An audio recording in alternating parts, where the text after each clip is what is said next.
Je sais pas qui a besoin d'entendre ce message, mais j'ai un joli message à transmettre à quelqu'un. Il y a quelqu'un qui a besoin d'entendre ce message.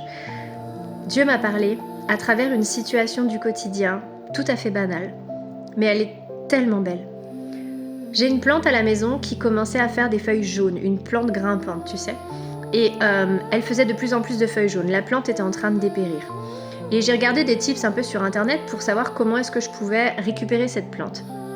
Donc j'ai pris un grand pot et j'ai commencé à enrouler les racines et les tiges à l'intérieur pour ne laisser sortir que quelques tiges, un tout petit peu. Je me suis dit, on tente le tout pour le coup.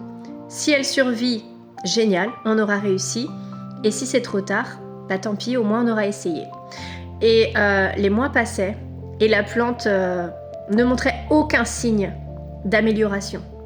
Et ce matin, je regarde la plante et je me dis, bon Sarah, arrête de t'acharner, t'auras essayé, ça marche pas, c'est foutu. Donc j'ai pris mon pot et je suis allée dans le jardin et je m'apprêtais à vider la terre et la plante dans le jardin pour la libérer, la pauvre. Et en fait, j'ai vu qu'il y avait 2 tiges qui poussaient. Et je les avais pas vues avant. Pourtant, je passe devant cette plante tous les jours. Et Dieu m'a dit, quand j'ai vu ça, j'ai ressenti beaucoup de joie et j'ai entendu Dieu me parler et me dire, tu vois, fais-moi confiance.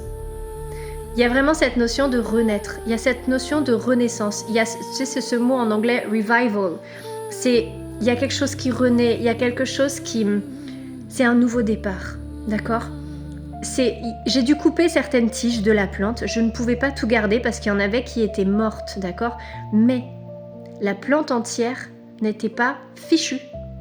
Il fallait juste la tailler en fait, tu vois ? Enlever ce qui était malade pour laisser aux nouvelles pousses toute la place de fleurir et de s'épanouir.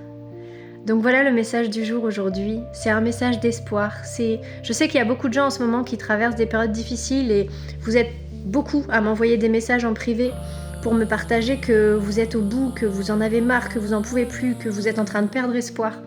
Et le Seigneur vous dit, accrochez-vous, ce n'est pas terminé. Il y a de belles choses qui vont naître.